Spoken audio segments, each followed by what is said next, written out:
হিমেলের দিকে তাকিয়ে আছি আর ভাবছি কিভাবে কি করা যায়। এমন সময় ফোন বেজে উঠল। ফোন হাতে নিয়ে দেখি ছোট ভাই ফোন দিচ্ছে। ফোন ধরে শুনতে পারলাম বড় চাচা আর নেই। অবশিষ্ট কাজ বাকি রেখেই সাথে সাথে গ্রামের বাড়ি চলে গেলাম।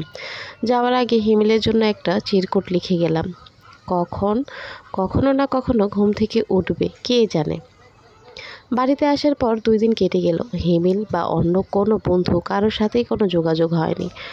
বাসেই ফোনটা কোথায় যেন পড়ে যায়।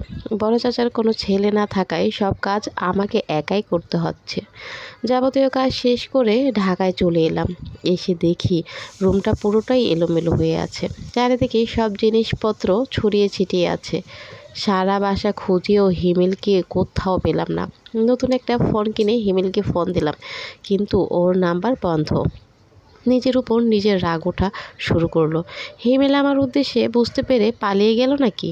যেভাবেই হোক আমার কাজটা শেষ করে যাওয়া উচিত ছিল। এখন ওকে যদি খুঁজে না পাই তাহলে তো নিজেকেই ক্ষমা করতে পারবো না। যাই হোক, যদি পালিয়ে যায় তবুও অন্য উপায় আছে ভেবে একটু মনে মনে হাসলাম। বাসার সামনের দোকানেই বসে চা খাচ্ছি। হুট করে কয়েকজন পুলিশ এসে জিজ্ঞাসা করলো, আপনার নাম রোশন না? হ্যাঁ, একটু ভয় পেয়ে আমতা আমতা করে বললাম, আপনাকে একটু থানায় আসতে হবে। আমি কেন থানায় যাব? একটু সাহসী ভাব নিয়ে বললাম।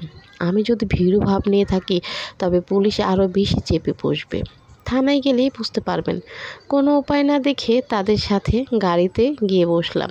এলাকার লোকজন সবাই তাকিয়ে তাকিয়ে দেখছে। একজন দেখে আরেকজনকে ডাক দিয়ে দেখাচ্ছে। গাড়িতে মাঝারি বয়স্ক একজন পুলিশ আছেন। কয়েকবার তার সাথে কথা বলার চেষ্টা করলাম, কিন্তু তার দিকে তাকানোই যায় না। এমনভাবে তাকায় যেন মনে হচ্ছে কিছু জিজ্ঞাসা করলে মেরে ফেলবেন। প্রায় 1 ঘন্টা হয়ে গেল থানায় বসে আছি। কেউ এসে কিছু বলছে না। আমাকে বলে গেছে চুপ করে বসে থাকতে। আমিও ভদ্র ছেলের মতো চুপ করে বসে আছি। ভিতরে যে ভয় রয়েছে সেটা বাহিরে বের করছি না। এমন একটা ভাব নিয়ে বসে আছি যেন কিছুই হয় নাই। হঠাৎ পাশের পত্রিকার দিকে চোখ গেল। রাজধানীর যুবতী ধর্ষণের পর আগুনে পুড়িয়ে হত্যা। খবরটা দেখে তাড়াতাড়ি পত্রিকা হাতে নিলাম। হাতে নিয়ে দিয়ার নাম দেখে চিৎকার দিয়ে কেঁদে উঠলাম। আশেপাশের সবাই কাজ বাদ দিয়ে আমার দিকে তাকিয়ে আছে। চিৎকার শুনে ওসি সাহেব রুম থেকে বের হয়ে এলেন আর আমাকে ডেকে রুমে নিয়ে গেলেন। আপনি তাহলে কিছুই জানেন না? ওসি: না স্যার, আমার চাচা এই পৃথিবী ছেড়ে চলে গিয়েছে। আমি গ্রামে চলে যাই। যাওয়ার পথে আমার ফোন হারিয়ে যায়। দিয়া মানে আপনার গার্লফ্রেন্ডকে মেরে ফেলা হয়েছে। কিন্তু আগুনে পোড়ার আগেই আশেপাশের রুমের লোকজন তাকে উদ্ধার করে। পোস্টমর্টেম রিপোর্টে বোঝা যায় তাকে গলা টিপে মারা হয়েছিল আর মারার আগে ধর্ষণ করা হয়। প্রথমে পাশের বাসায় লোকজন ভাবে রান্না করতে গিয়েই আগুন ধরে, কিন্তু ডাক্তাররা বলে সে আগুনে পুড়ে মারা যায়নি, তাকে গলা টিপে হত্যা করা হয়। বাকি ধর্ষণের খবর আমরা পোস্টমর্টেম রিপোর্ট থেকেই পাই।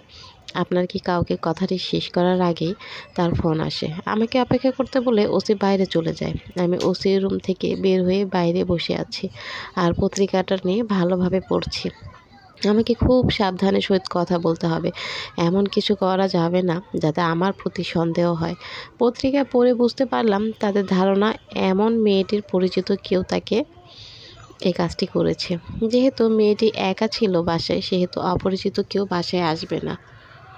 অপরিচিত কেউ হলে বাসায় ঢুকতেই দিত না। এমন কেউ এই কাজটি করেছে যে কিনা জানতো মেয়েটি বাসায় একা। তার মানে পুলিশ আমাকে এমনি এমনি ধরে নাই, খুনি হিসেবে সন্দেহ করেই ধরে এনেছে। যেভাবেই হোক আমাকে নির্দোষ প্রমাণ করতে হবে।